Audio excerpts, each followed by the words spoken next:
Vescar Mahudinja agus Caed Mila Falche. If you've heard the name Haig before, it's likely you either know a lot about Scotch whisky or First World War field marshals. Either way, the two names are interconnected as part of the same family, the House of Haig. Welcome to episode 1 of Sons of Scotland. In this series, I hope to showcase some historic people and families who have had some kind of impact on the world from humble beginnings in Scotland. We begin with the Haig family, whose Scottish roots can be traced back to at least 1260, where the name, then De Haga, is mentioned in the Beamerside Charter.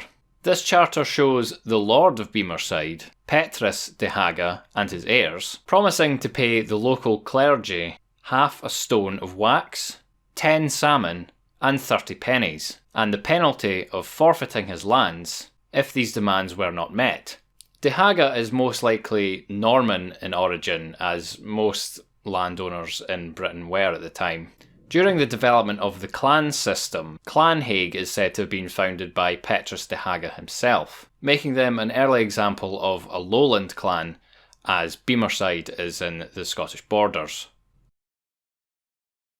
The success of the Haig lineage at Beamerside was foretold by Thomas of Ercildoune, more commonly known as Thomas the Rhymer, who is said to have possessed a tongue that could never lie, and prophesied, "Tide what may, whate'er betide, Haig shall be Haig of Beamerside."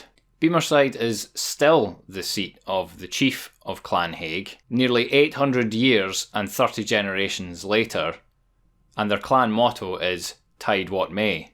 The border between Scotland and England was, for many years, kind of like the Wild West, but with a lot more rain.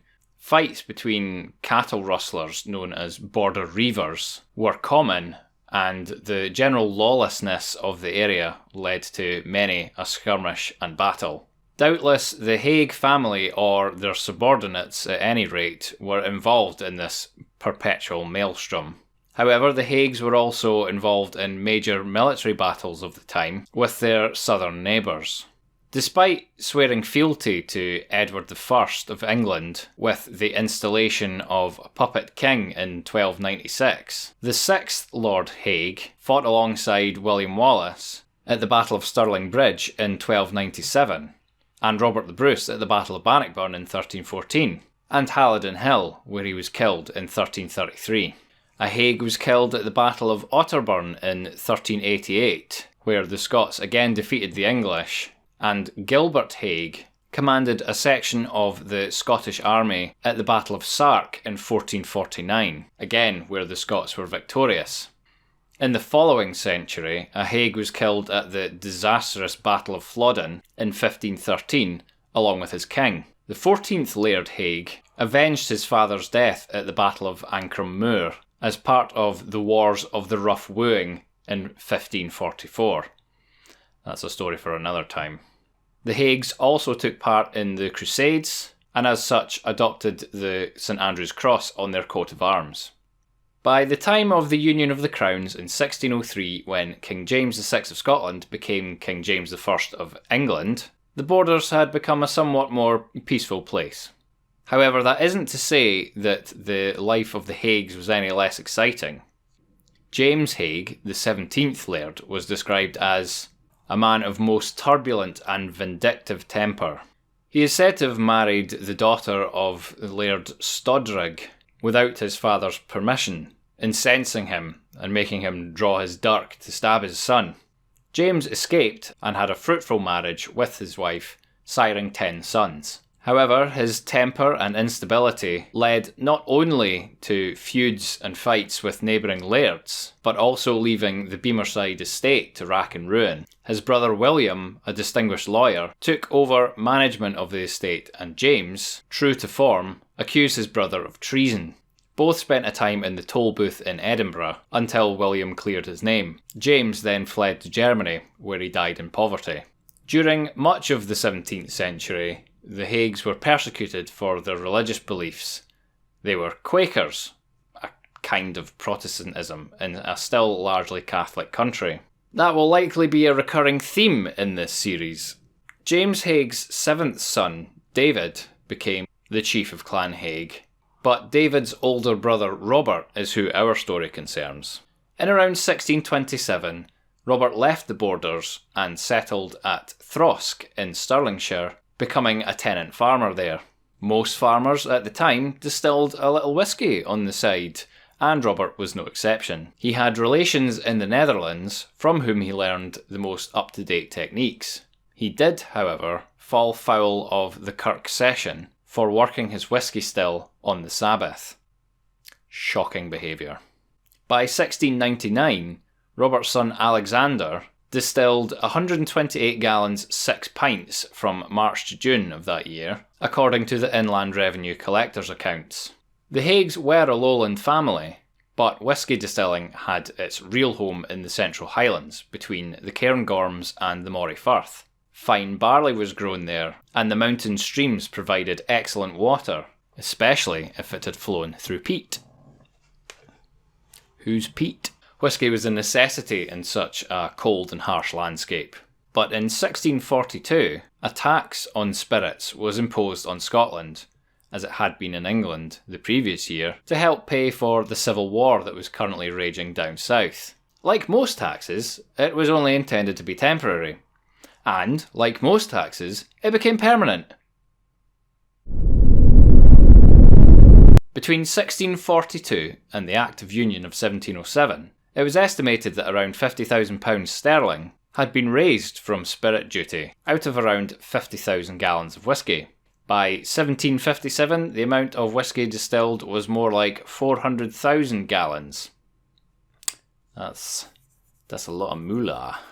After the Act of Union, the tax was going to the coffers of Westminster in London, but a lot of it went unpaid. It would take a bold English exciseman to traverse the frozen wastes of the Northwest Highlands. These inaccessible regions, however, were opened up after the failure of the Jacobite Rising in 1745, culminating in the defeat and exile of Bonnie Prince Charlie after the disastrous Battle of Culloden in 1746.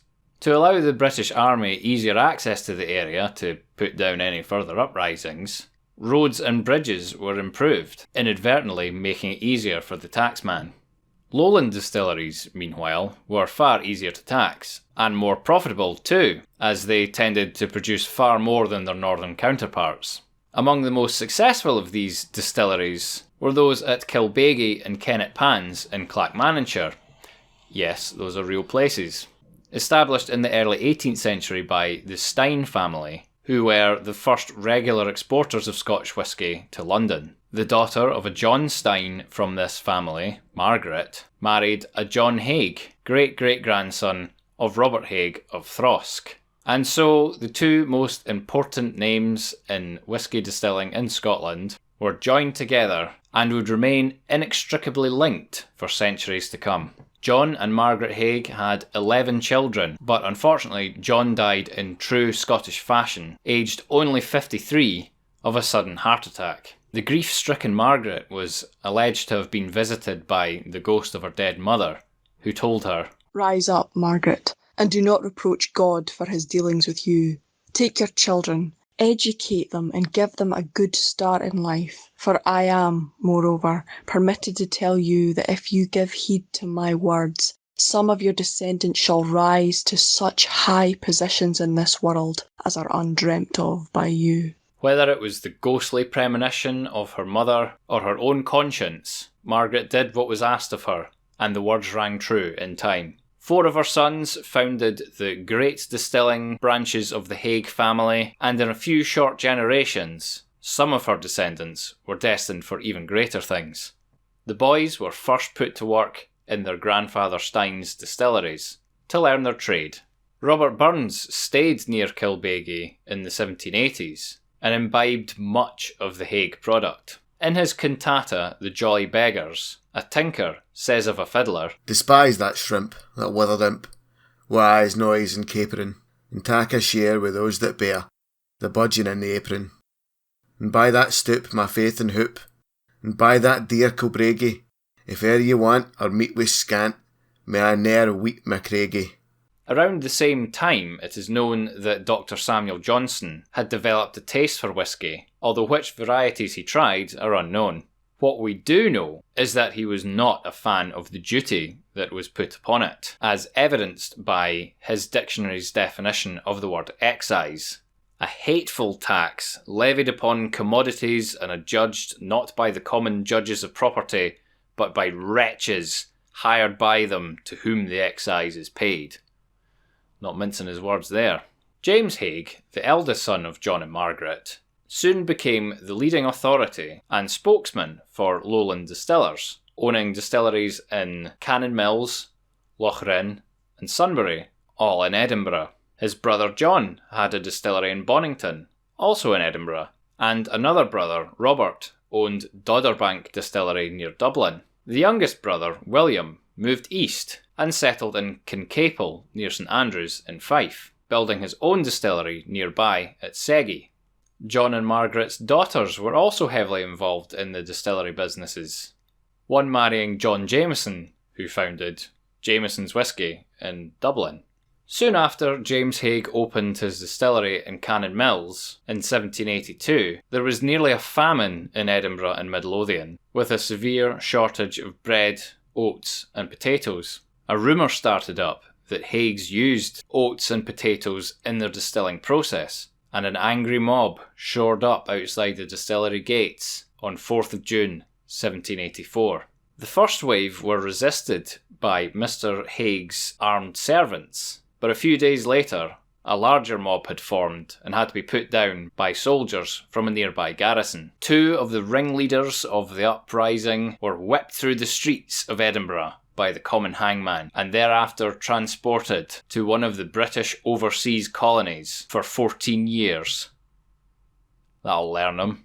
Not long after this dramatic turn of events, James Haig was heavily involved in the amendments of the laws around spirit taxation. The new legislation, however, encouraged people to set up illegal whisky stills and smuggling, especially in the Highlands. The government introduced a £5 reward to anyone who would reveal the location of an illegal still. The enterprising Highlander, however, would use his equipment until it wore out, then salvage what he could of the equipment, lead the government officials to the remnants of the still, claim his £5 and use it to buy more equipment. Around this time, the appeal of whisky was spreading, even to south of the border. Illicit stills made far more whisky than was necessary for the local population, so it was being shipped elsewhere, usually in barrels, on the back of hill ponies. The excisemen, or gaugers, tried their best to stop the Highlanders from their practice, and would often end up in pitched battles.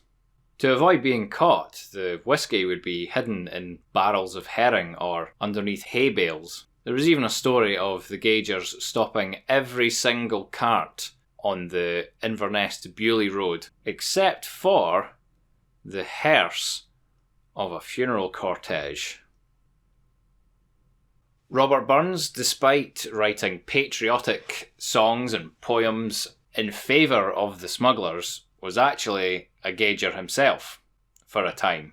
And in 1792 he waded into the Solway Firth, sword in hand, to board a smuggler's ship and arrest the crew. James Haig's sons ran the distilleries of Cannon Mills, Lochrin and Sunbury until 1849, when the family connection with the capital came to an end. His brother William, however, continued his Seggy distillery in Fife. It was built in 1810, though no trace of it exists today, as Seggy, now known as Garbridge, was extensively remodelled when it became a paper-making town. He had 3 5,000-gallon stills and 100 men were employed there. Later, he was a revered provost of the nearby St Andrews, kind of like a mayor, I suppose, having helped save the town from economic depression. And when he died in 1847, it is said that mourners lined the entire length of South Street. William had 2 sons, John and Robert. Yeah, they weren't very creative with their names back then. Both of whom had an active role in running the distillery at Seggy. It is John, the elder brother, who would become the most famous Haig up until that point. Born in 1802 and educated at St Andrews University, John Haig was one day riding through the Fife village of Windygates on his way back from seeing friends in Edinburgh when he passed the old Cameron Mills and had the idea of founding a new distillery there. "Do you ken, Sandy," he said to his servant, "there is money to be made here. Aye, from whisky." By 1824, the distillery was up and running, with a distilling licence being obtained for £10, 2 shillings, 6pence. In those days, business was mostly done by commercial travellers or riders, men who would ride their horses through wind and rain to innkeepers in the middle of nowhere to ply their wares. It would appear that John Haig did a lot of the travelling himself in the early days. In that first year of 1824, a few thousand gallons of whisky were distilled at Cameron Bridge. But by 1877, this had risen to 1.25 million gallons. This success was in part brought about by the invention of the patent still, invented by Robert Stein, a cousin of the Haigs, who owned Kilbeggie Distillery in Clackmannanshire. The Stein patent still was superseded a few years later by the Coffey patent still, which, other than a few refinements, is essentially the same kind of still that is used today. These innovations, so heartily embraced by John Haig, allowed him to produce much more whisky, much more quickly, and most importantly, much more cheaply, at a time when the demand for whisky was growing, and improvements in rail, road and sea infrastructure made it far easier to export. John Haig was an influential character, and often bent the ear of a Mr. William Gladstone, once Prime Minister of the United Kingdom, regarding spirit duties. Gladstone, who once boasted that there was not one drop of blood in him that was not Scottish, was quite content to listen and take on the advice of his fellow Scotsmen. In April 1877, a company called the Distillers Company Limited was formed with a nominal capital of £2 million. John Haig registered with the DCL, and his distillery at Cameron Bridge was to remain one of their most important distilleries until almost 100 years later. John and his son Hugh became directors of the DCL, and another son, Alexander, became secretary. John Haig and his 2 aforementioned sons were also partners of the company, along with Alexander Aitken. John Haig died in 1878, leaving an incredible legacy just at the start of the zenith of the Scotch whisky trade. This occurred due to the production of a new kind of whisky, one that would take the world by storm. Before the reign of Queen Victoria, there was little demand for whisky outside of Scotland, the 2 kinds of whisky being produced there being grain and malt, the latter of which was sometimes exported to England to be turned into gin. That's sacrilegious. Experiments into mixing different kinds of whisky together to create different flavours was well underway, so a natural progression was to mix grain and malt whisky together to make what was then called blended whisky. Blended whisky became very popular in England and then the rest of the world, and is still the most popular style of whisky today. In 1877, the year before John Haig died, the blending side of the company was removed from Cameron Bridge to Markinch, a town a few miles away. 6 years later, John Haig's son William Henry Haig died suddenly at the young age of 43. The first bonded warehouse at Markinch was built in 1892. 2 years later, John Haig and Company was floated as a limited company and a board of directors set up, one of whom was Captain Douglas Haig of the 7th Hussars at Mau, India. Douglas is perhaps the most famous Haig of all. Born in Edinburgh in 1861, Douglas was the youngest of 11 children and spent his childhood at his parents' house in Cameron Bridge, before being educated at Brasenose College, Oxford, and the Military Academy at Sandhurst. After barely 2 years of service, Douglas Haig was made adjutant of his regiment, and soon after that, ADC to the Inspector General of the Cavalry in England. He saw active service in Sudan in the Battle of Omdurman and was Chief Staff Officer to General French, who commanded a cavalry division in the Second Boer War of 1899 to 1902. By the end of the South African War, he was in command of the 17th Lancers. Haig's brother-in-law, William Jameson, another distiller of the Jameson's Whisky family, was friends with the then Prince of Wales, and this could account for how the ambitious Douglas Haig became a regular attendant at the court of King Edward VII and later George V. In 1905, he was invited to stay at Windsor Castle for Ascot Week, and it was there that he met his future wife, Miss Dorothy Vivian, a lady-in-waiting to the then Queen Alexandra. Douglas asked Miss Vivian to marry him and move to India with him within 2 months of them first meeting. Now that's Chad energy for you. And it was a happy marriage. In 1914, at the age of 53, Douglas Haig had been in command at Aldershot for 3 years, in a position considered to be the most influential in the entire British Army. The Secretary of State for War, Lord Haldane, trusted Haig and together brought about many military reforms. At the outbreak of the First World War, Haig was first stationed in France with the 1st Army Corps of the British Expeditionary Force. The following year, he was promoted to Commander-in-Chief, and the year after that, Field Marshal, the highest rank in the British Army.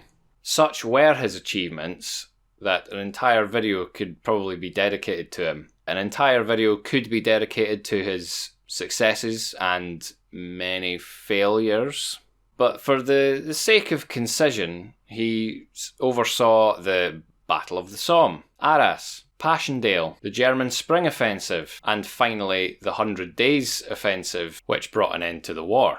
Upon his return to Britain after the war, he refused any honours that were bestowed upon him until Parliament had made more adequate provisions for the men who had served under his command. When this was realised, he was created Earl Haig and given the Order of Merit. In 1921, he was gifted the House of Beamerside from a distant cousin, and with it the title Chief of Clan Haig, a title which currently belongs to his grandson, the 3rd Earl Haig.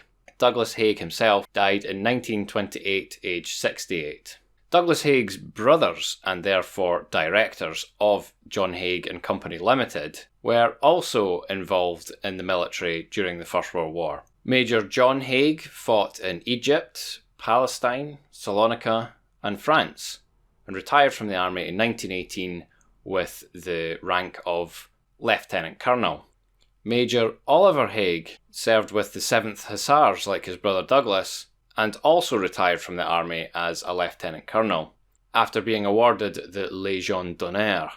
Meanwhile, the whisky business was looking a bit grim, as Prime Minister Lloyd George was thinking about introducing prohibition.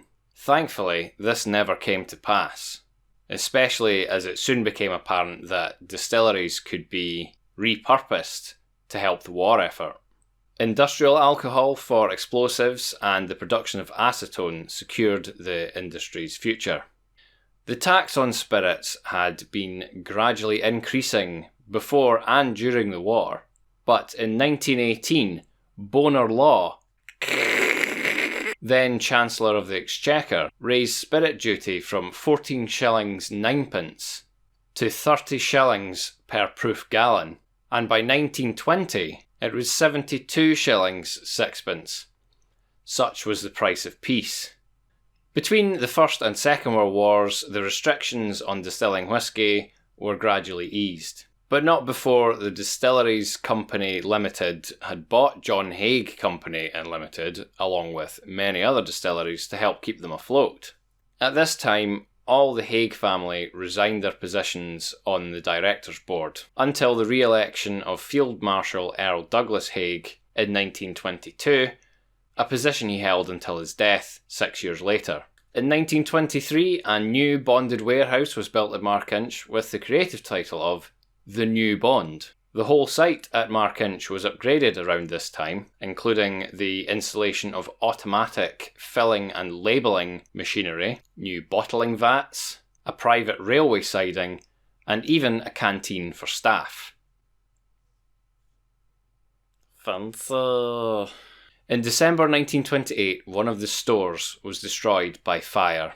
Since spirits are highly flammable, the only way to stop the fire from spreading was to pump the whisky out of the premises. It is said that grown men stood with tears in their eyes at the sight of the water of life flowing down the streets and into the drain. In 1936, as the world came out of the Great Depression, £100,000 was invested into the site at Markinch, increasing the capacity of bottling and bonding. The following year, the foundation stone was laid for the new bonded warehouse, known to this day as the Coronation Bond, after the coronation of King George VI. This building could hold 1.5 million gallons of whisky, and bottling facilities for over 1.75 million cases per year. The success of the company was by now down to the first non-Haig chairman of the board, Mr. Thomas Wilkinson. He created an enormous network of Haig distributors around the world, travelling in person to the Middle East and the Far East. The importance of advertising was also embraced, and the world-famous phrase, "Don't be vague, ask for Haig," was created. The company reached its peak immediately before the outbreak of the Second World War. A major problem during World War II was that of staff. Most men were called up for national service, leading to the recruitment of boys and retirees to the distillery and blending plants. Some staff from London were evacuated to Markinch and settled into Fife life once, as one put it, the language barrier had been overcome. Cheeky git. Another issue was the rationing of cereals, which had an indelible effect on the distilling industry. Exporting goods from Britain was increasingly difficult due to enemy action and security measures at ports. It was during the war that a consignment of 2,000 cases of Haig whisky were lost with the wrecking of the SS Politician off the coast of Eriskay, the tale of which was immortalised by Compton Mackenzie in his book Whisky Galore. Lieutenant Colonel John Haig, former chairman of the company, died in 1944 while trying to save his sister from her burning house after a plane crashed into it. At the beginning of the war, the duty on whisky was still 72 shillings sixpence, but by 1947 had risen to 190 shillings tenpence and 210 shillings tenpence by 1958. Despite the setbacks of the Second World War, the Haig distillery and blending plant went from strength to strength, employing over 600 people from the local area, a far cry from John Haig travelling around the countryside by himself in his gig. Unfortunately, as with most industries, the lean years of the 1970s took their toll, and the Markinch blending plant closed in the 1980s. The Cameron Bridge distillery and nearby Leven plant were bought over by Diageo and continue to create Haig's whisky among many other brands of spirits. The Markinch site was latterly rented out as warehouse and office space and is now in the process of being demolished to make way for new housing. For around a period of 120 years or so, Haig was probably the most important name in Scotch whisky, and the industry would not be the same if it weren't for the industrious family whose name it bears. Thank you for watching this first episode of Sons of Scotland. I hope you enjoyed it. It's just something that I found interesting and wanted to share with everybody. These videos do take quite a while to research and to record and to edit and everything, so if you would like to contribute something to my channel, there are links down below. There's a Patreon link, there's also a merch store if you want to help out. If not, just like, share and subscribe, leave a comment, tell me what you thought. Maybe there's other Scottish people that you'd like me to cover. I'm looking at doing Alexander Selkirk.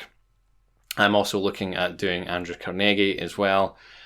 And yeah, just anyone else who piques my interest, really.